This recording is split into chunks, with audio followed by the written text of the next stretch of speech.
Hi, I'm Eve and I use any pronouns. And I'm Phoenix. I use they, them pronouns. And this is our 2024 Reading Roundup. Woohoo! Oh my gosh! The end of season 2 of Hearth and Tone. Because our seasons apparently run from February to January. Exactly. Like normal people do. Definitely. Sounds perfect. It's going well. Yeah. And as we did last year, we of course are gonna have a little look back over the past year of our reading and talk about books we liked and didn't like and all that good stuff. Exactly. We do have a list of questions that we've slightly rejigged from last year, but we've also just got some that are the overview. same, some that are new. Yeah, and a general overview of the year as well. Yes. Which is fantastic. So, do you want to tell them how much you beat me by? Or just straight away? Or I think you should go first. Okay. 82 books. I'm very happy with that. You should be. Considering how massively busy you were this year. 82 is definitely not shabby. Those graphic novels pull in clutch. Okay. I read 125. This is the end of the podcast. This is more importantly the end of our competition. Yes. And now we can be friends again, and not have to worry. Because you're not gonna try and pit me to the post this year with one extra book. You're not gonna do it. I would never do that. Because if you do, then I'll do this again. And it'll just keep escalating. This was forever. unhinged. This was a crazy amount of... It is the most I've ever read in a year as well. Yeah, which is good. Well done. My previous best was 2 years ago, 2023, which was 115. Not bad. That's not shabby at all. Not shabby at all. Yeah. Pretty damn good. No, sorry, not 2023. 2022. I know what I'm talking about. It's 2022 was 115. It's because my brain is like, it's 2025. Remember that, but it's only just 2025. So we're just in the border. I'm quite happy with my 125. That's really good. It was nearly 120 on the 29th, and then I was like, I've got 2 days left, so I absorbed 5 graphic novels into my soul, and then I was like, now I just need to read one more book. Crazy. So yeah, I'm not gonna lie. Okay, there was a little bit of an inciting incident. Okay, because here's what happened. My sister, not the one who reads crazy numbers of books, but the one who reads about as many as I do, got for one of the books she got for Christmas was a collection of short stories set in the Expanse universe. Oh, love, because yes. she's been reading those books. Very fun. Because a lot of these short stories and novellas have all been published individually, she tracked them individually on Storygraph. I would do that. Which is absolutely fair enough. Don't blame her. But it did mean that I'd been a book ahead of her for the past month or so, and then suddenly she was ahead of me, and I was like, this will not stand. I must win. You must beat them. So I did. She's going down. She does not know that this is the inciting incident. I haven't discussed it with her, and she doesn't know she was in a competition. I would do the exact same thing, but I was like, excuse me, no. So you were in 2 competitions. One person did know it. One person did. But the one that did know it was an ongoing thing, whereas my sister, it was it happened in the last days of 2024. I was like, fuck this shit. Yeah, not have you overtake me the last second because you write a fucking 20-page short story. No, thank you. The audacity. I know. But also I don't blame her, so whatever. Yeah, I would do it as well. Smart. Yes. Very smart. So, yeah. Oh my god. We're unhinged though. Yeah. It happened. A lot of books. 20 of those books were December. Stop. My stop. reading does fluctuate quite a bit, to be fair. It was gosh. 9 in January, 10 each February, March, 6 in April, which was my least in a month, I think. Okay. And then 12 in May, and then 6 in June, 7 in July, 17 in August for some godly unforsaken reason, 8 in September, 13 October, 7 in November, and then 20. So it does go up and down quite a bit. Your story graph must be like it's a roller coaster. Bumpy. I would not want to like go for a walk on this graph. No, that hill must be massive. It's not one hill, it's like 4. That's the problem. It's like 4 different fucking hills with little damn valleys roller coaster. See, I think like my lowest month was like 3. Maybe even 2 books. You've been busy. Fucking 8. Yeah, still. Devastating. What, in fact, because you've read so many, what is your star rating average? Just out of curiosity. Well. It's actually gone up very slightly from last year. Okay. Because I was looking back at last year's stats. I say last year, I mean 2023. Yes. And my 2023 average rating was 3.99. Ooh. Right. That's like on the cusp. And I have bumped. I've gone to 4.07. That's not bad. Which is not bad at all. Yeah. I don't know what mine was from 2023. But this year was 3.82. So nice. I think I rated most books 3 stars this year, unfortunately. So I'm looking at my graph of all of my ratings for 2024. And far and away, the one that got the most was 4 stars. Mine's like half and half between 37 books that I rated at a 4-star. Okay, and then that's fair. There's like another sort of 40-ish that are like above 4 stars. Oh, okay. Hence the 4.07 that would do rating. it. Yeah. But that does flow nicely into the next section, so we'll talk about that in a minute. Yeah. Because my stars there's 22 that are 4-star and 12, 13, 14, 15 that are 3. So that makes kind of sense. That makes I've only sense. got 8 3-star. Oh, okay. 2 3.25s, So, 8 3.5s, and 12 3.75s. So you did your thing. What do you mean by thing? Your goal. Well, yes, exactly. Oh my gosh. This was one of my goals that I mentioned in our reading roundup from last January. Last year, yeah. Was to read more good books. And you did. Clearly I did, because my average rating was higher, and more books that I read this year got a 5-star than last year. Cracking. If that makes sense. Very good. Hang on, I can check. I'm pretty sure last year I gave 9 books a 5-star. Okay. And I remember mentioning in the episode last year that the year before that I'd given 17 books a 5-star rating. Damn, okay. So you went... This year it's 15 that I gave a 5-star. So it's not quite as many as 2022. But to be fair... On average. Exactly. Yeah. And to be fair, in 2022 I did read all 3 of the Locked-In books. Oh! And, that bumped up a bit. Both Sam for the Wild Bill and A Prayer for the Crown Child. Those were 2022. So, great fucking books. It had a bit of a step up. Yeah. But yes, those are bangers after bangers. 15 5-stars is an improvement over last Real year. Good. That's what I wanted. I wanted to read more books that I really enjoyed, and clearly that happened. Yeah. So you nailed that. Yeah. Well done. I did. I guess I'm just that good. You're just that good. Mine was format. to read more audiobooks, and I failed miserably. Because did you read more? I think I read it was 6 audiobooks I read in 2023, and I've read 4 audiobooks this year, okay, apparently, which is not great. So I failed miserably. So I think my audiobook format is going to shift on. But to be fair, I did read a lot more digital books.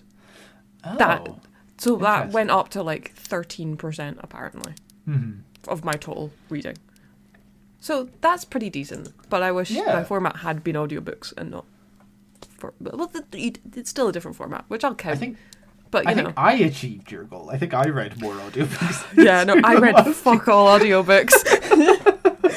To be fair, the audiobooks I read were really chunky. Apart from oh no, they were all pretty chunky, to be fair. But I read way fewer. I didn't read any ebooks. Really? Okay. at all in 2024. I started one, but I didn't finish it. There it is. So, funny how these things disappear. Well, I've completely forgot that I was going to do that. And then, so that's kind of carrying on to this year, which I'll remember now.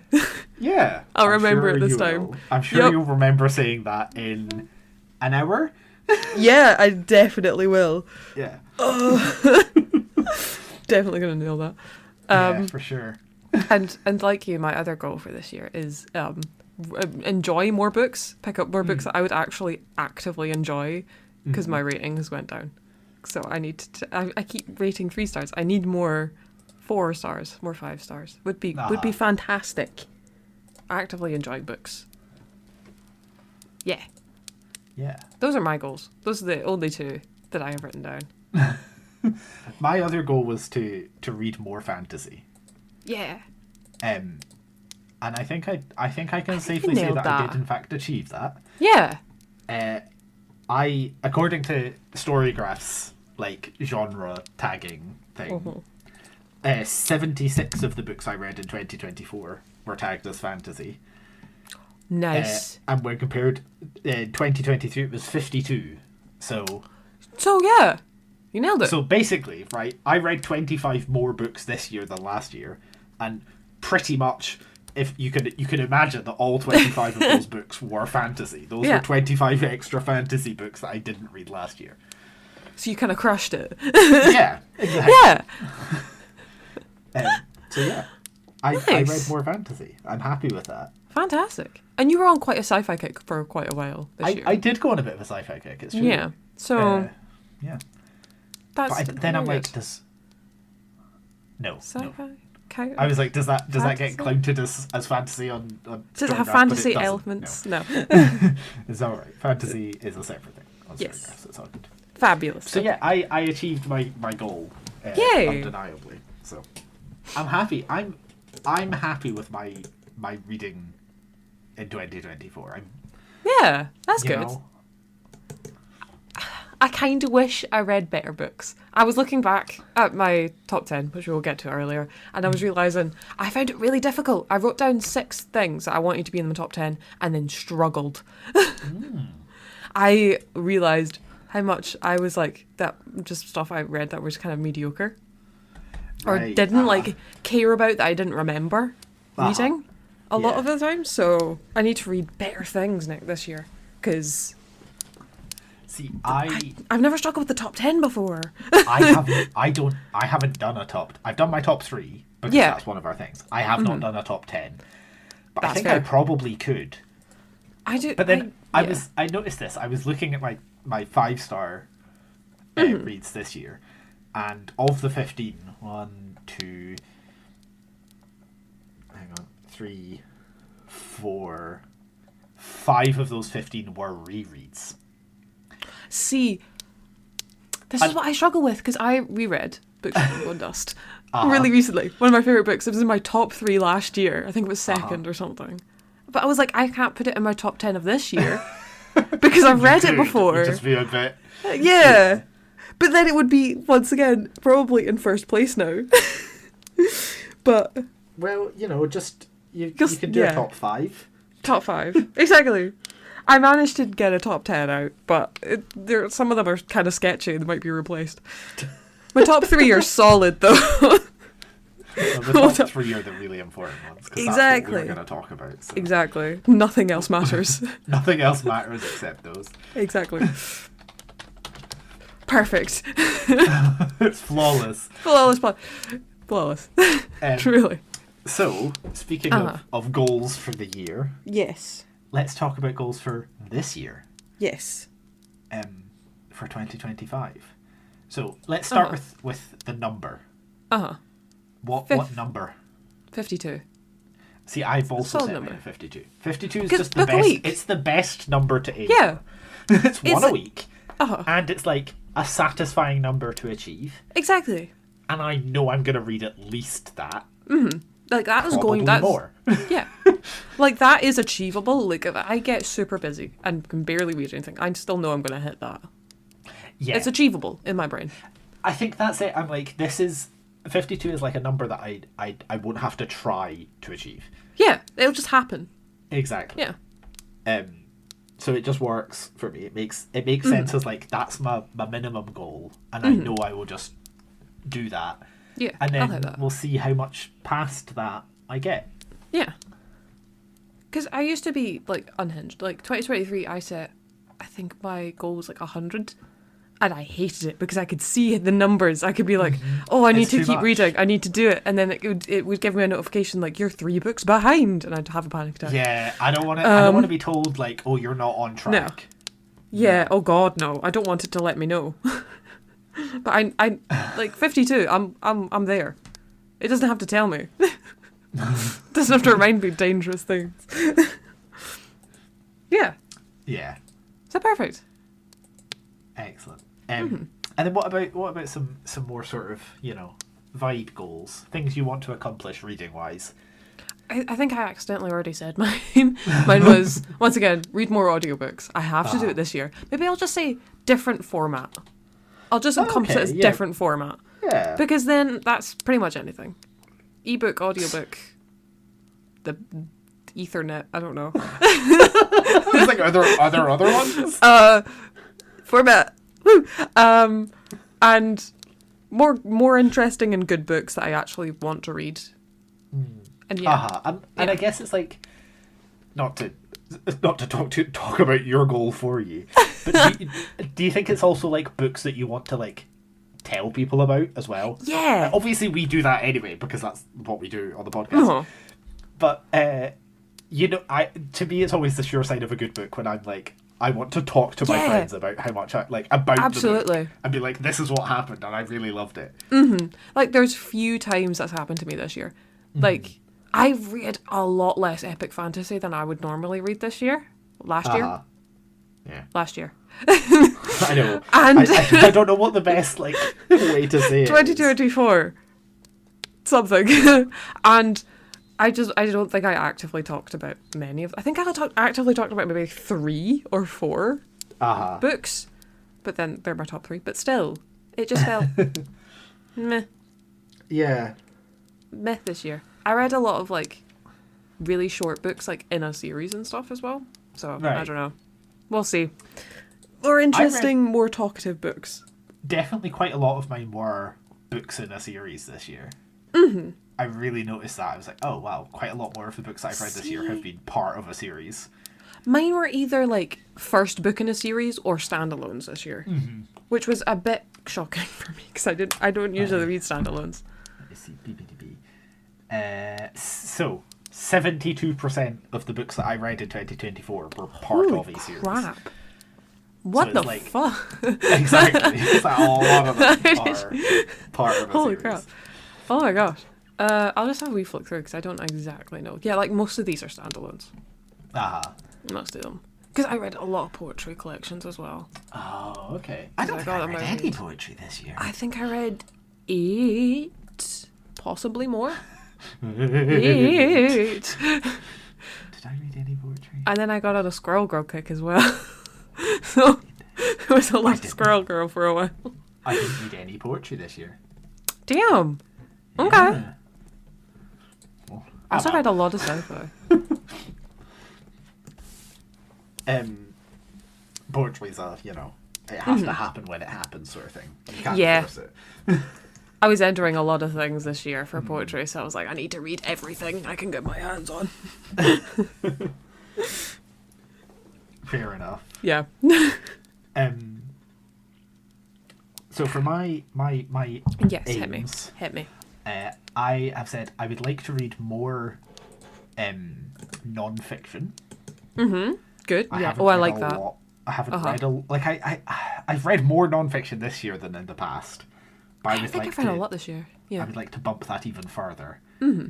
I think it's something like 7 or 8% of the books I read this year are non-fiction. Okay. And I kind of just for the satisfaction, I kind of want to get that to like a 10%. 10%. That would be good. A good round number.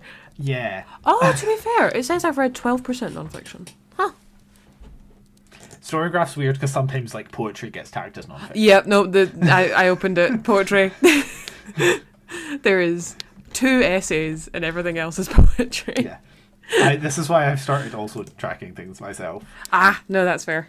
With my mega spreadsheet. Your mega spreadsheet is insane. It's slightly nuts, but it works for me. It's so cool. So yeah, I would like to read more non-fiction. Hell yeah. I think that would be fun. Absolutely. And I've also put, not that this is going to be much of a challenge for me, but I want to read more sci-fi as well, and like classic proper. Okay. Sci-fi. Like, not like, I don't mean classic problem. as in like specifically classics, but I mean the things that like, you know, have that like sci-fi feel, you know? Yeah. Because I think a lot of sci-fi is sort of like speculative fiction, and I want like space sci-fi, like epic space opera kind of stuff. Yeah, I want to read more of that sort of thing. I like that, like City of Time or whatever it's called. Children of Time. Children of Time. Almost there. Don't worry. So close. We'll get to that one. May or may not be the answer to 3 of these questions. Oh, stunning. Adrian. In the style of the arrow. Yeah. We'll get to that. Stunning. Oh my gosh. So I think... Any more goals? Oh my gosh. I think we're good to move on to the actual questions now. Yeah. How exciting. We have rejigged some of these from last year, so some questions have been banished and some have been replaced or just reworded. But yes, there's 12 we've questions. Taken out some and added a couple in, and yeah. Very fun. Okay, hit me with your a pleasant surprise. A pleasant surprise. A pleasant surprise. So this is sort of like a book that you weren't 100% sure was gonna work or whatever, and then ended up really enjoying. I've gone for Notorious Sorcerer by Davinia Evans. I picked this up like on a whim. In a high street bookshop chain. I couldn't tell you which one. I mean, well, let's face it. It was either Blackwell's or Waterstones, and they're both owned by both the same anyway, thing. so it doesn't matter. But I wasn't sure how I would like it because, like, it seemed like it might be a bit more romantic-y. Okay. But it is not. It just, something about the blurb reads that way, but it is not, in fact, that way. Yeah. And I end up really enjoying it. That's good. Yeah. It's like set in the city where there's magic is like alchemical, and it's all very closely regulated, and the main character sort of accidentally does like a really public display of magic of alchemy and starts to get in trouble, and then finds himself like slap bang in the middle of this big like interplanar thing that's going on. And it's very fun. I really enjoyed it. It also had like I don't really know exactly how it, but it felt quite. It had sort of Dragon Age-y vibes. Oh, okay. Particularly like oh god, the fake French noble people. Oh yes, Orlais? Orlais, yes. Yeah. You know, with all their like fancy masks and stuff. Yeah. There's bits that feel like that in here. I love Orlais. Orlais's aesthetic is just... So yeah, I really enjoyed it. I thought it was really fun, and I read the sequel and really enjoyed that. Thought it was really fun, and now I'm going to read the third one at some point. Very nice. But it was one that I picked up on a whim, and I was like, I don't know if I'll enjoy this, and I did. Yeah. I fucking loved it. It was one of my 5-star reads, and so was the sequel. So. I'm kind of similar. I read the sequel to this book like 2 weeks ago. Because midway through the year, one of our co-workers gave me Box of Light by Saiko Arasawa. I hope I'm saying the name correctly. I'm probably not saying. But it's a manga about a convenience store on the boundary between life and death. And I was like, maybe, because it looked kind of so-so. I wasn't sure if I was going to like it, so I didn't pick it up for a bit. And then when I did, I read it in one sitting. And manga's easy to read in one sitting, to be fair. But it's really quirky, because it's like short stories. And it's about how people who are like having near-death experiences or about to die suddenly end up at this convenience store while they're like gonna make the last purchase that they're ever gonna make, potentially. Oh, okay. And it's like if they leave before they're ready, they're trapped in like this darkness realm filled with monsters. So it's like spooky creatures, cryptid employees, because some of them are like immortals, and it's just really fun. And there's your average convenience store cat made of darkness with one eye called the Darkness Cat, and I love him. Of course, and he's adorable. Aren't all cats made of darkness? Oh yeah, my ginger one especially is made of darkness. There's some evil in there. Like no matter what colour your cat is, there's at least a little bit of darkness in there. They are evil at their core. It's such a good manga. And it might not have been a 5 stars, but I loved it so much. And the sequel, I'm obsessed with it. And the third one is being translated at the moment, so I cannot wait to get my hands on it. It's coming out later this month. I'm very excited. Nice. Hell yeah. Yeah. Cryptids. Love it. Cryptids. A similar vein, I think our question 2, unless you have anything else to say about your pleasant surprise. I'm all good. Fabulous. Book 2, books we haven't stopped thinking about. A similar vein. This was my first read of the year, and what caused the entire contest was Our Dark Duet by V.E. Schwab. Because it was kind of cryptid people, like kind of Tokyo Ghoul vibes. Where it's like demons hunt the night, and if you do a sin, then there's this demon that's born from your sin, and it hunts humans down. It's very fun, and like your main character is one of these like evil like non-humans, and your other main character is, and it's their whole relationship, and it's very, very cute. And will haunt me to this day of Phoenix blasting through 125 books. Stunning. Well, you know, you could have stopped. Being the cause. Stopped reading it. You could have waited until after midnight. I could stop. Didn't. So it's just such a good book as well. Got nobody but yourself to blame. Brilliant. And that's that. Yeah. No, but I know you've mentioned that one a couple of times. Yeah, so I really love it. It's so good. That's Yeah. Because I was going to reread it last year, but I didn't get round to it. But it's because the main character's name is August, and I love that name, and he plays the violin. I fucking love the violin. And just him in general, loved. I never really get attached to characters, but he was one that I got really, really attached to, and I love it. It was great. His ending is also perfect. Perfect. Good when that happens, isn't it? Yeah. When you're like, that is exactly how this person's arc should end. Right. He had like so much guilt and regret at the end of the book, and it's like perfect ending for him for this arc where it's going to go. Some other people didn't get that, but it was like kind of perfect in a way. I don't know. It just very intricately written, really well. Really well done. Nice. Go. What was yours? I don't think this is going to surprise anybody. But he's in here. He's in it. He's in. It's Children of Time by A.J. Tchaikovsky. Yes. He is. Loved this book. Uh-huh. It wasn't the first A.J. Tchaikovsky I read. I read Service Model earlier on in the year, and enjoyed it and thought it was very fun. And then I read Children of Time, and was absolutely just fucking blown away. Yeah. I thought it was absolutely fantastic. It's really unique. It's really clever, and it was just like, yeah, it was so just in my head for so long afterwards, and it's like, it was such brilliant sci-fi that every sci-fi book I read after it, I was like, well, that's not that's not Children of Time. This is boring. Which is, always a little bit disappointing. Yeah.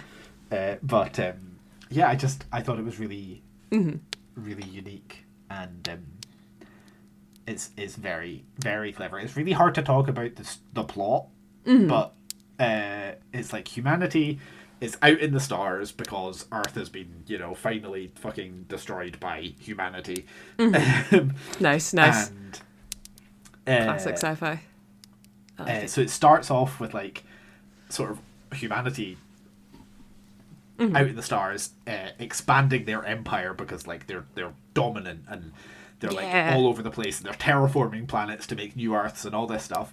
Ugh. And then it skips forward like a few thousand years and Earth is gone and there's like this one last Ark ship that has like the last of humanity on it, and they turn up at one of these planets that the ancient humans colonized and or terraformed and discover that things had not exactly gone according to plan.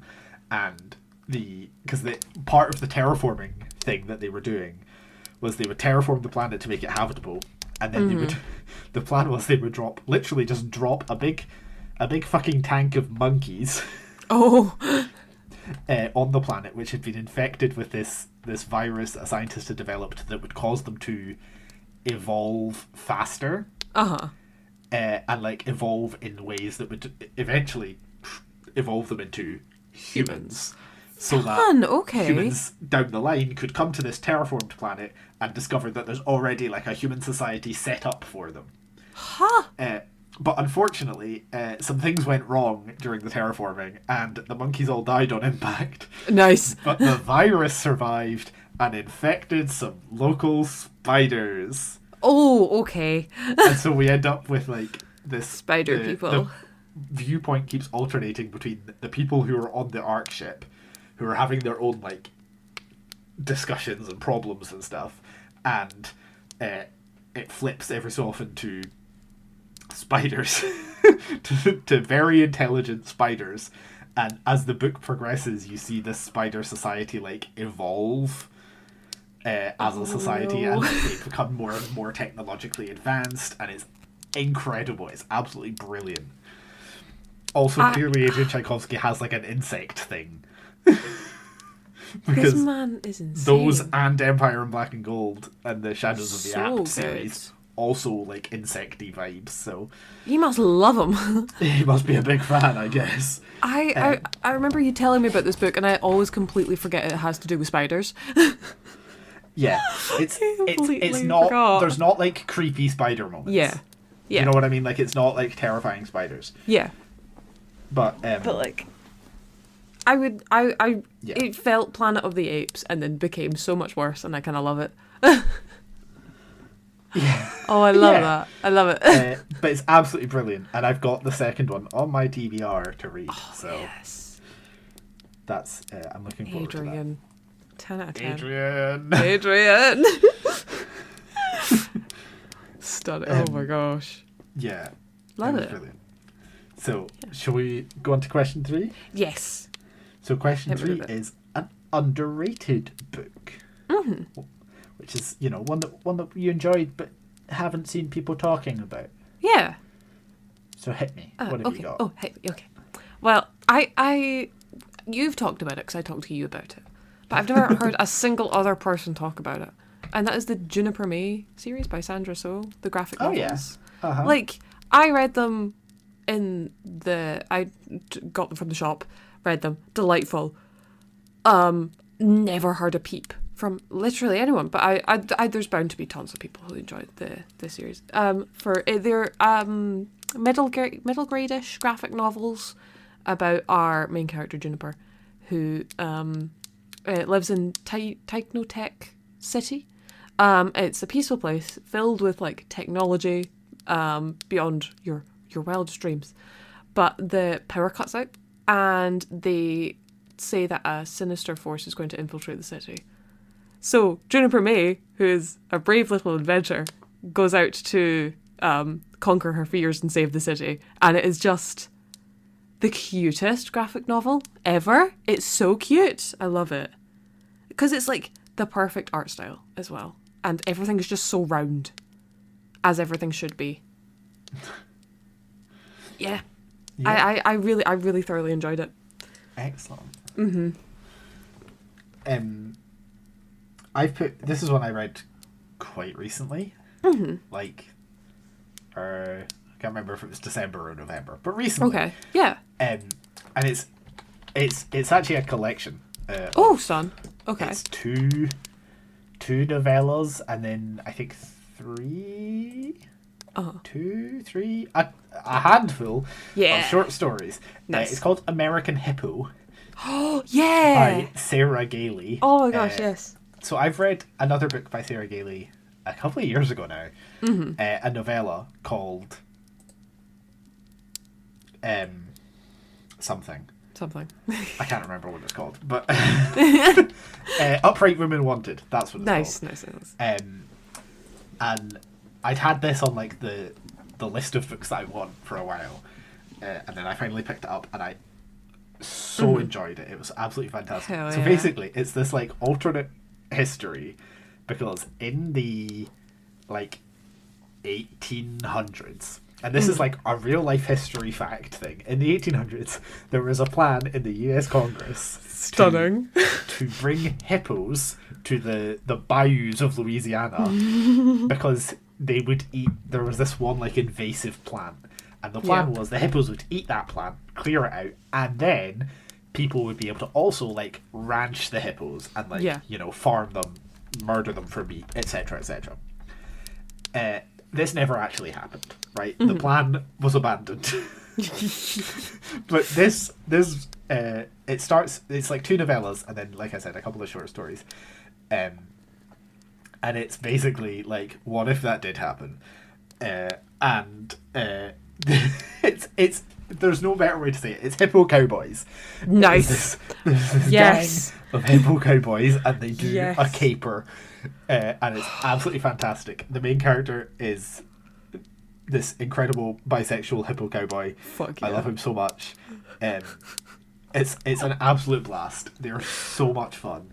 I was like grinning the whole way through reading them. They're just so good, and I have never seen anybody talk about them. The idea of hippo cowboys sends me. It's brilliant. Honestly, you cannot get better than hippo cowboys. Literally. It's incredible. Also, the idea that you can farm hippos is kind of crazy to me. Those fucking teeth on those guys. Yeah. Oh, they're scary. I love it. Yeah, it's incredible. It's fucking brilliant. I love it. I loved it so much. I was having an absolute blast reading it. I remember you talking about this before, just the sheer happiness. It's just like, so you do not good. expect hippo cowboys to turn out well. No. So fantastic. I love it. Yeah, obviously, like, they are novellas, so they're quite short, they're quite fast-paced, so you don't get, like, a lot of, like, really in-depth character development or anything like that, but... We need more time with them hippo cowboys. Honestly, Sarah Gailey, Full-length write me a whole fucking novel in this world, I would love it. 800 pages, get... I want to know everything. The whole hippo life cycle. Yeah. Brilliant. It's just so much fun. Stunning. And like they all have like actual cowboys. They all like all of the main characters have like their hippo that is like named, and that's the one they ride, you know.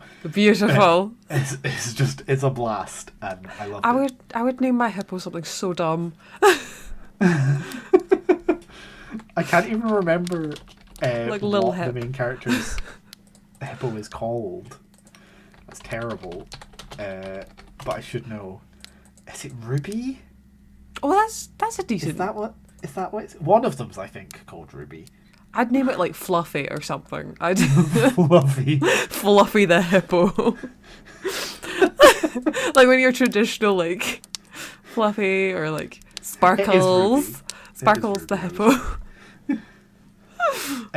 Just Craig. Yeah. It's fantastic. I love it. Such a blast. Hell yeah. Love it. Yeah. It was just like a very light-hearted thing, and I was like, I can't believe more people don't talk about this incredible novella. Yeah. Set in an alternate reality where there's hippos in Louisiana. Like, why would you not love that? Why would you not love that? Oh my god. Why didn't you put that for the next one? For reasons. I think we have so the same next book. question I think we have the same book. Is book with the most unique concept, and I'm just going to blast through mine because I've already mentioned it once this recording. Children of Time by Adrian Tchaikovsky. Yes. Stunning. The tick. You've done it. That's why. Because I was umming and ahhing, but I was like, I can't call Children of Time an underrated book because I've seen lots of people talk about it. Oh yeah, it is so good. I need to get around to it. So I was like, that has to be... And also, like, I have repeatedly described it as the most unique sci-fi book I've ever read. Yeah. So, perfect. Yeah. I mean, it's got, like, traditional sci-fi books with, like, what the fuck. Like, when you start describing the plot, it doesn't sound that original. And then you go... But half of the book is about the evolution of a society of spiders, and you're like, huh? What do you mean? What do you mean spiders? What do you mean there's spiders? That's true. Spiders. Oh, yeah. Speaking of bugs. Empire Black and Gold by Tchaikovsky. Did you put that? Yeah. That's incredible. Because... I was looking at the books I'd read and I was like, none of these are explicitly, like, creative. But this one is so weird. It's so weird. The magic system is out of whack. I love it. So, basically, this is your average, like, epic fantasy series all about, like, war. And for the lowlands have lived in peace and all of that good stuff, and then suddenly, far from the lowlands, an ancient empire is coming and conquering city after city with like highly trained armies and sophisticated combat techniques and stuff like that. So we have our main character, well, one of our main characters, Stenwald, who is the spy master. Old man, love him. Love him so much. Love him so much. He's just full of secrets, and I love it. And he basically puts together a team of teenagers, pretty much, pretty much. Some of them have raised from birth, as well, to stop this invading, conquering army of bees, wasps, bees, wasps. Yeah, and everyone. I mean, there are some bee Kindon in their army, to be fair. That's a thing in the second book. Okay. I'm 10 pages into it. I'm getting through it. They're mostly wasps. Mostly wasps. Pretty much everyone in this world is a Kindon of some insect. Beetles, moths. Those are my two favourites. Mantis. And other things. Spiders. Spiders. He loves a spider. Etc. He gave one of the best characters the spider. I forgot her name. Tunisia. I love her. Tanisa. Yeah. I just think he does a great job of taking what is a normal fantasy and being like doing a what the fuck aspect. It's like great. If you just talk about the plot, right? And it's like the main character, or like one of the main characters, is this like old secret spy master who's been raising generations of college students. That's Varric. To help him because he knows that there's this empire coming to invade their home, and nobody else will listen to him. And they set off to prove that that's what's happening. Yes. Right? You say that, and everyone's like, yeah, that doesn't sound that normal fantasy. Go, but wait a second. Wait a minute. What do you mean everyone's an ant? People. Because I know what you meant when we talked about, like, you had a hard time making sure that they weren't just insects in your head. I had to keep reminding myself that, like, when it says, like, beetle, they're not actually beetles. Not actual beetles. They don't have, like, beetle features. They are people. They're just, like, have a little bit of, like, magic to them. Yeah. And each of the different Kindon has, like, different traits. So, like, the beetle Kindon are particularly, like, hardy and all that. Cheerwell, I had a hard time. Everyone else was fine apart from Cheerwell, because all I could see was a beetle. Yeah. Specifically her. You just have to keep reminding yourself, like, this is just a person. This is a human. Yeah. They're not a beetle. Because it was Cheerwell's little dyed blonde curly hair on top of a beetle on its hind legs in my head for the entire book. And also it was fantastic. There are actual beetles as well. that are used, like, big ones, that are used as, like, beasts of burden. Yeah, like the moth kindens have a huge fuck-off moth that they fly around on. No, they don't. Yeah. Yes. They've got... Yeah, I'm pretty sure they do. Yeah, they do. Yeah. For a second there, I was like, well, shit, I've just said a spoiler. It works when you're reading the book, because the kinden are always capitalised. So it'll be capital B for beetle, and that's how you know it's talking about a beetle kinden, a person. But when you're listening to the audiobooks, you do have to pay attention. Pay attention, because it's like, wait, are we talking about an actual beetle talking or a about person? a beetle or a beetle? But yes, fantastic. Adrian, 10 out of 10 again. Honestly, what is he brilliant doing? Unhinged things with insects. Honestly. Pretty much. Anyway, yeah. Number 5, is it favorite author you discovered this year? Just say it. Just say his name. Well, okay, so here's the thing. I've actually written 2 down, because one of them is Adrian Tchaikovsky, but I didn't want to just talk about Adrian Tchaikovsky. Right? So Adrian Tchaikovsky's there, but I don't want to talk about him because he's here in spirit. Okay. So he is on the list. But I also wanted to talk about a different author that I started reading this year. Which is Nicholas Eames. Oh, okay. I read his 2 books at the start of the year. That's Kings of the Wild and Bloody Rose. And I loved them so much. That makes me happy. Cannot wait for book 3 to come out. It's coming out in like August or something of this year. Yeah, I forgot about that. And I just think his writing is absolutely fantastic. It reads like, it reminds me a lot of like Discworld, sort of in the humor and stuff. Definitely. It's Old man. So brilliant. Old man again. Perfect. I just think his books are so brilliant and so fantastic, and very funny, and also like really heartbreaking. Bloody Rose is like brilliant, but like shit hits you hard. Another goal of mine is to read both of those again for the 3rd book coming out, because I haven't read the 2nd one, so it does hit hard. Get on it. It hurt. Oh no. Yeah. Oh god. But yes, Adrian Tchaikovsky, but also Nicholas Eames. Adrian's also here. Adrian's also here. Yes. I love it. I didn't put Adrian for this.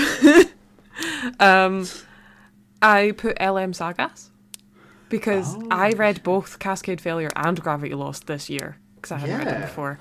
I read them. Cascade Failure did in the summer, in the 2nd book, like a couple months ago. Very fun sci-fi. Once again, kind of your average sci-fi, I would say, with like corporation, capitalist kind of worlds, and you're part of an on-ship team of the Ambit. And it's kind of interesting to see how they've worked, like, the characters specifically. Like, one of them is an AI person that runs the ship. Another person's genetically engineered. It's really interesting how they work it. I really like them a lot. Yeah. I want more. Yes. Yes. I also want more. They've also got fantastic covers. I feel like my god, they've got such good covers. The covers are really nice. Holy shit. Love it. Love them. They're like old school kind of comic book cover. Kind of, in a way. That sort of style I of love art. it. Yeah. I love it. I eat them up. Good colours. Oh my gosh. Yeah. Okay. We're halfway. Question 6. A book that you read this year that you would reread. Technically this is one that I read this year as a reread. Okay. And would definitely reread again, which is The Long Way to a Small Angry Planet by Becky Chambers. Yes. I adore Becky Chambers with all of my heart. Her writing is beautiful. I love this book so much. It is the book that got me back into reading after years where I barely read anything. I will read it as many times as I ever want to. It's also one of the very few books that I've ever reread, especially recently. Like, since I got back into reading the past few years, I don't reread a lot because there's always new books that I want to read. But Long Way to a Small Angry Planet, I just Love them so much. I love all of her writing. It's the best pick-me-up book as well. It really is. When I don't know what I want to read, I'll just pick up a Becky Chambers. It's perfect. I love Becky. I love you. Yeah, she's fantastic. I love her. I also reread Bookshops and Bone Dust this year, but I haven't mentioned it expressly in this section. But go read that too by Travis Baldry. Love you, Travis. But the one I wrote down was The Last Gifts of the Universe by Riley August. Oh yeah. Because I listened to it on audiobook, and I adored the audiobook. I loved it so much, but I feel like I would like to read it on paper as well. You know, just I feel like I need to. I thoroughly enjoyed it. It was basically when humanity reached out to the stars, they found out no one was there. But they did find that there was planets that used to have people on it, and so they've left little audio logs and stuff to tell them what's basically happened and led to their downfall. And it's about a kind of scout archivist who looks at these dead planets. And I just find that is the most interesting job ever. I would love to do that with their little cat Pumpkin. Yeah, it's really interesting, isn't it? I do find that the main character was a bit grating, but I still really enjoyed it. Yes. But I think that's kind of deliberate. Yes. but at some points I was like, God damn it. For God's sake, get it together. I liked it a lot though. It's a very cute story. Great cover. Yeah. Again, cover. Fantastic. Okay. Number 7. Hit me. Yes. Your longest book of the year. What was it? Tell me. It was Empire in Black and Gold by Adrian Tchaikovsky. Stunning. I told you I'd mention him a few times. I was like, I know what it's going to be. I've only got one more Adrian Tchaikovsky mention, I promise. Only... There's so many more possibilities. Yeah. Yes, it was 612 pages. 612. Not too shabby. Which is my longest. Mine was a bit unhinged. So I reread the entirety of Rhythm of War by Brandon Sanderson, which is 1,200 pages, give or take a few 10s or 20s. A few pages in there. I rounded. To read the next book, which I still haven't read, even though I read it the week before the new book came out. I burnt myself out so bad. You've not read the new one yet? I haven't. Done. It's because I read the whole... fan. I know! I'm a failure! It's going to be next after I finish the book club book. I swear. So, yes, that was... I don't know how to describe this book. It's like if anime swords, but crazy amount of gods, you know? It's hard. Just look up Way of Kings and just read it. It's great. Great book. 10 out of 10. Yeah. Okay. Shortest book. So, here's a little fun fact for you. This is the same answer I gave last year. Really? I read this book last year too. Oh my god, okay. The Tea Dragon Society by Kay O'Neill. Oh my gosh. Which I read this year because we talked about it for the podcast. We sure did. And that meant that it was my shortest book. Holy crap. Year, with 72 pages, which it also was last year. So that's a fun little fact for you. That is, oh my, I'm so pissed off. Why can't that be my one? Tea Dragon Society is the best fucking graphic novel ever in the world. Beautiful graphic novel. It's so good. I love it so much. And yeah. That makes me so happy. Absolutely fantastic. Just brilliant. Just brilliant. Just a brilliant cute, graphic novel. Very cozy. About tea. And we did a whole episode about graphic novels. Go listen to it. Sometime in 2024. At some point. Sure I it was. I want to say August, but I might be wrong. Something like that. But yeah, so go listen to it because we talked about the Tea Dragon Society. So good. Even more. So good. I'm disappointed with mine now. It already was, because I saw it pulled up and I was like, really? It was a poetry collection. So yeah, of course. Not Weaving but Drowning and Other Poems by Stevie Smith, which I think was 60 pages, maybe less. It's poetry. There's a frog on the cover, and on the back of the cover, there's another frog, but the back side of a frog, and I love it. Stunning cover design, brilliant. Yeah, that's all I can say. To be fair, not a lot to do with frogs.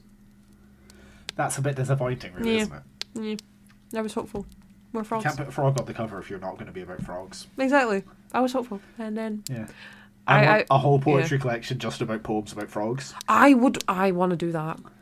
Do it. Okay, I'm going to go away and do that now. Bye-bye. Good. I'll just do the last 4 by myself, shall I? You do that. I'll send you my notes. Goodbye. Frog time. Frog time. Okay. The roundest animal. Question 9. Yes. This was a hard one. I found this easy. Oh, well, I read more books than you. Okay.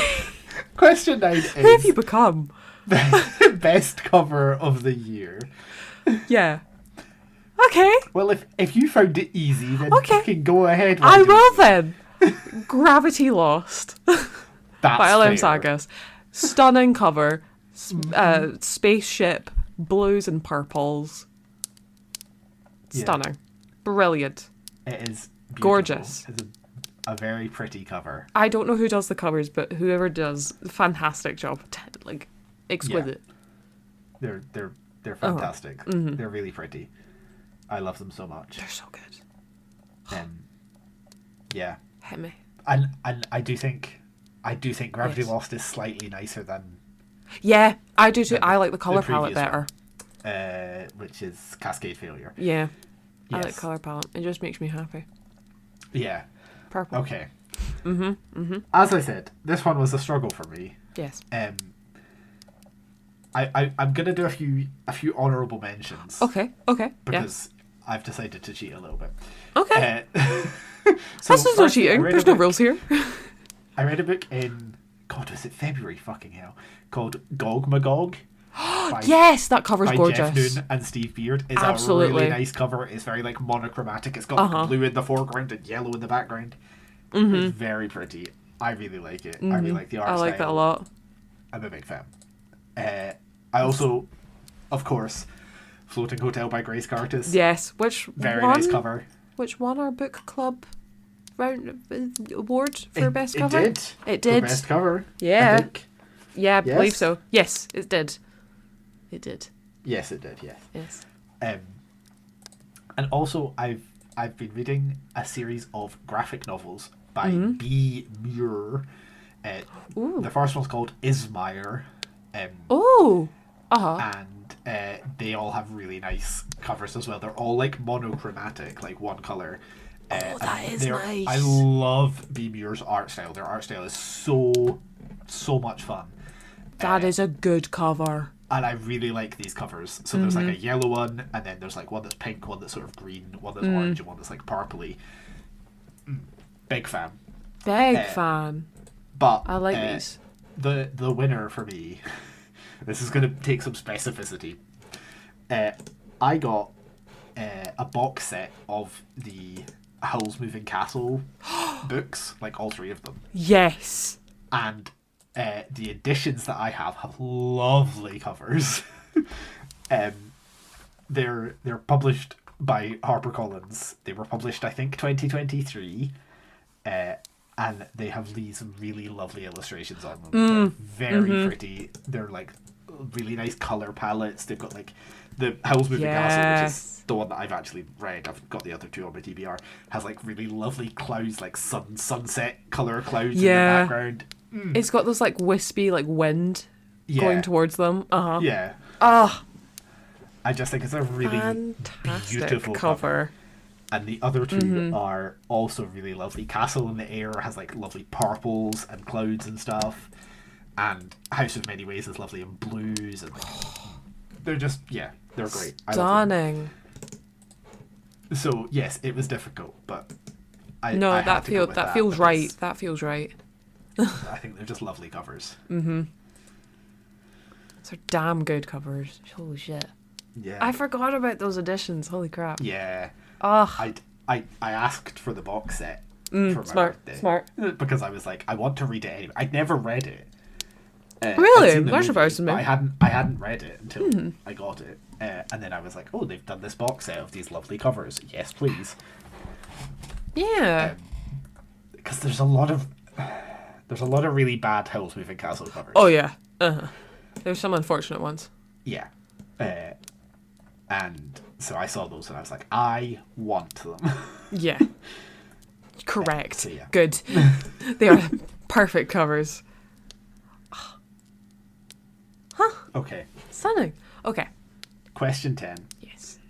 Top audiobook narrator of the year. I had limited choice for this.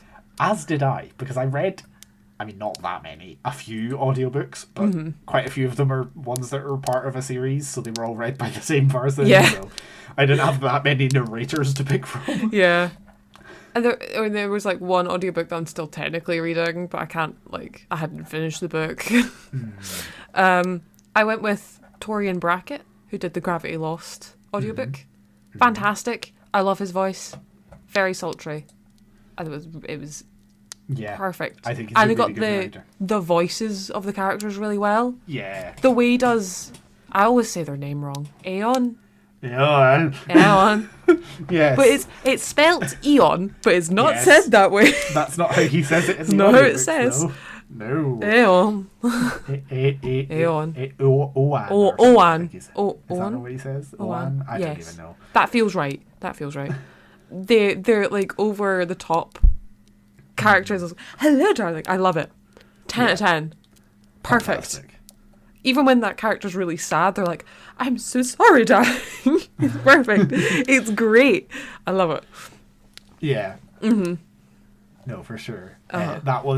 Those were one of my honourable mentions. Very nice. And then I have another honourable mention because I can't not. I listened to an audiobook called The Diablo's Curse, which is a sequel to a book I read last year called The Wicked Bargain. Yeah. And, it's narrated by Vico Ortiz, who you may know as being Jim from Our Flag Means Death. R.I.P. And also other roles. And other roles, yes. Yes. I think they're a really good narrator. Fantastic. Very fun. And yeah, really good. Really good time. But the winner for me has to be the one and only Mr. Mark Thompson. He narrates the Star Wars High Republic audiobooks. Oh, fun. I've talked about this a couple of times, I think, on the podcast. I think so. But he puts so much effort in. It's so fantastic. So not only does he do like different voices and different accents for people, which like obviously, but also like whenever like a character is like straining with something, like he strains his voice to like make it match what they're doing and stuff. Which a lot of audiobook narrators don't. They just read the words, which is fine. But he like reads the directions as well. Like he's actor. He's like acting, not just like narrating, and it works I like that. so well.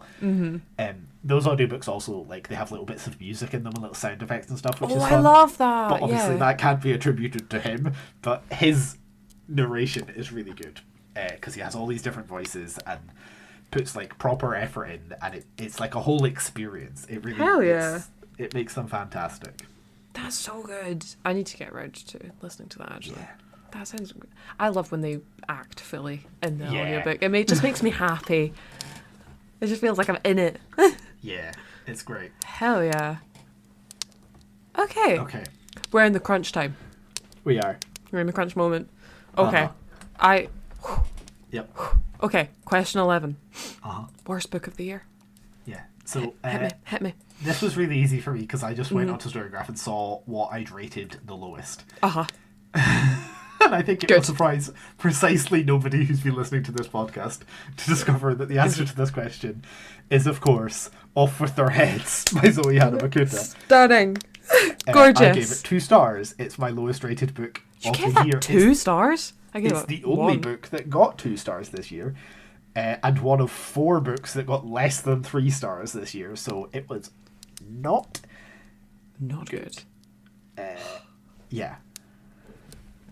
I'm in a similar vein to you right here. I don't think I need to talk about it more because we did a whole episode. We've on discussed it. this. Because go listen. Jesus I think it's a Christ. banger. To be honest, do not read that book. Do not read that book.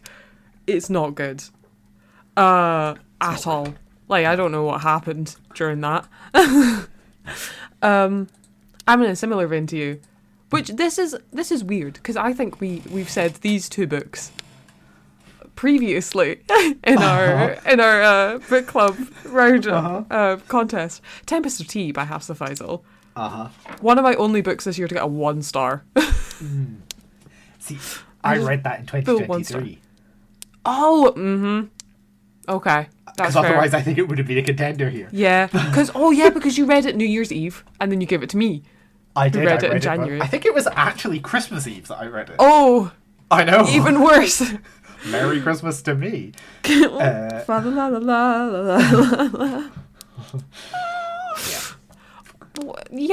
neither of those books were good. No. And we apologize. I'm so sorry. I don't get it. I don't understand. They took two things I love, vampires and Alice in Wonderland, and did bad things to them. Unfortunately. They had hope. I had hope, but no. Go listen to the episodes though, because those are real fun episodes. Just don't read the books. They're not worth it. They're so not worth it. Yeah, listen to our episodes about them. Don't bother with the books. Yeah, because our opinions matter more. So, you know, we can make it entertaining for you. Exactly. We are screaming half the time at each other and at the book. Yeah. Okay. Now for the big one. Okay. We got this. Question 12. Should we... Oh, sorry. What were you going to say? Should we do 3, 2, 1? Yes. Yes. Okay. So, question 12. Top 3 books of the year. So, what was your number 3? This was hard. This was difficult because I was doing my top 10 and I was like, it was between 3 and 4 switched a couple times. So, my number 3 is... Oh, I've just scrolled. The number 3 is The Will of the Many by James Islington. Loved this book. I think I've talked about it a few times on the podcast. Yeah. Big fan. I've read a couple of his books before. I read his debut, wasn't completely in love with it, but then I was like, I saw he brought this out and devoured it. I loved it so much. It is a retelling kind of, well, it was basically set within a kind of fake Roman Empire during just after they've taken over this massive city. And so our main character is like orphaned after this tragic accident.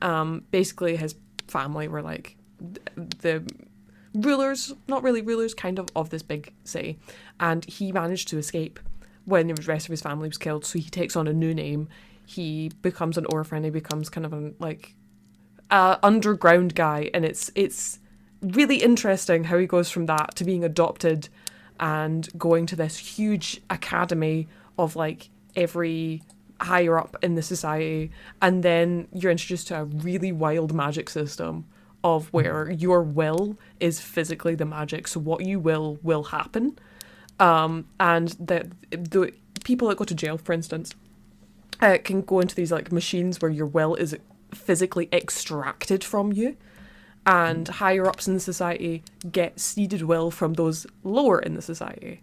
It's really fun. So you get like more powers, like the highest society wear sunglasses because they physically can't see in the sun anymore because it's too bright for them. It's really fun. So they can see like so well. It's such a cool magic system. I loved it. It was a great book. Cool. 10 out of 10. Love Roman Empire. The second one's coming out this year.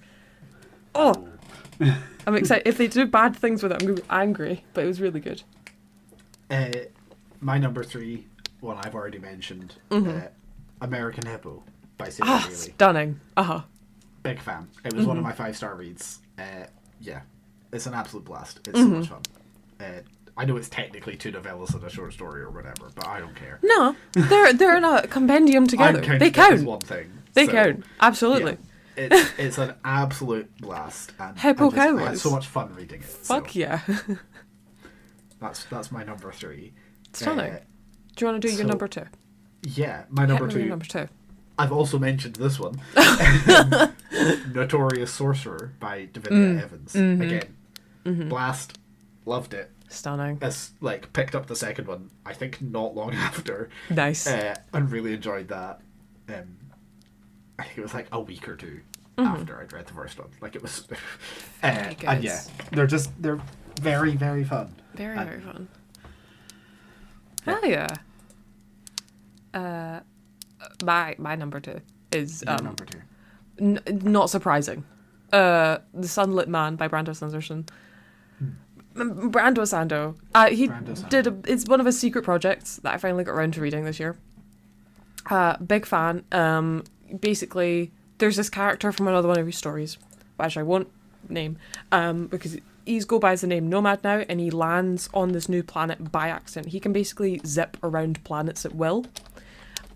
So he accidentally lands on this planet and is unable to zip away because he's kind of used up all of his zip power, so to speak. And so he lands on this really, really minuscule planet where the sun rotates really, really fast, but it's so close to the Earth that it fries everything on the planet when it hits it. So you're one of the big ways they live on this planet is on a moving city that is constantly out chasing the sun. And so basically he wakes up and he's about to be fried alive because he's chained to rocks. It's really interesting because it's how this mobile society works and also how the power system works. It's very cool because it's got intersecting powers from other worlds as well. It's very fun. Great novella. A lot of people found it the most boring out of all of them. Not the novella, a secret project. But I ate it. I loved it. I loved how, because it was very specific about how society and electronics worked. And I could see how that was very boring for some people, but I loved it. I love, just the whole society structure was really interesting to read. Yeah. Nice. That was, I think, but the easiest for my number 2. Yeah, I like that one a lot. Okay. What's it's your time. number 1? Oh, okay. Go for it. I've mentioned this one before. This will be short. Our Dark Duet by V. Schwab. Best ending to a duology. Best. Loved it. It left open questions. It didn't answer everything, but I think it gave the perfect arc that they could have gotten at the end of it. I was really into it. I made playlists for this book. That's how good. How much I loved it. I loved it. Stunning. Nice. I've also mentioned mine before. Yes. It's Children of Time by Adrian Tchaikovsky. Gorgeous! I was wondering. I love this book. It was so good. I really cannot recommend it enough. Yay! It's just, I think everybody should read it. Yeah. It's just brilliant. It set the tone for us reading so much Adrian last year. It really, yeah. So really good. It also kickstart, it made me read more sci-fi as well, in the last couple months of this year. Hell yeah. Yeah. Oh my gosh. I don't think that'll surprise anybody. No. But I do think it's an achievement that I managed to get Adrian on this list 4 times? 5 times. 5 times. Damn. He took over my reading this year. And I didn't even read that many of his books. It's just that the ones that I did read are so good that I was I have to talk about them. Because they're so wacky and I love them. They're so... Yeah. He's got so many of them. Slow down. Yes. How did you do this? Churn them out. But then, you kind of want that. Certain other fantasy authors that you're a fan of, so... Yeah. That don't... Yeah. Adrian Tchaikovsky, by the way, also just looks incredible. Every time I see a picture of him, that looks exactly like how I would imagine a man named Adrian Tchaikovsky would exactly. He's living it. Perfect. Well, holy shit. We've done that. That is season 2 of Hearth and Home finished and done. Oh my god. Perfect. We've made it all the way to the end of a second season of Hearth and Home. A season, exactly. The book clubs this year. It's been a highs and lows. Highs and lows. I suspect that will continue. Probably. But, we've got some choice picks so far for 2025. I'm happy with our choice picks so far as well. Yeah. I think we're going to like them. I'm knocking wood. So, our first month back to the book club will be in February. And because we run February to November, December. Because we're cool like that. Again, that's a normal thing to do. Totally normal. So our first book back for book club is, because we've been on a kick of video games as well, is going to be Dragon Age to Winter Nights by tons of people, because it's like a whole load of different people. It's an anthology. It's going to be so fun. It's tons of short stories. I think there's 12 or 15 or something like that. I counted ages ago. I think you counted 15? earlier. 15. Okay, we're gonna go with that. I can number sometimes. 15 short stories. We're gonna figure out how we're gonna talk about that next month. It's gonna be so fun, because if you don't know, Dragon Age is a really cool magical place. There's video games based on it. It is very fun. I don't know how to explain Dragon Age. It is wild. Yeah. I can crash and burn. If you haven't heard of Dragon Age, Google it. Yeah. And then you'll probably recognise it. Yeah. Big release last year. Big. Yeah. Huge. 10 years. Yeah. Took so long. Veilguard. Yeah.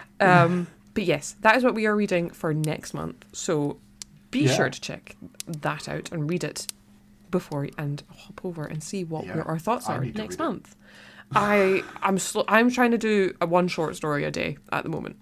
Oh, see, I'm currently reading a short story collection, so. Oh no. I did not plan this very well. Nope. But it's fine. It'll all work out. It'll all work out.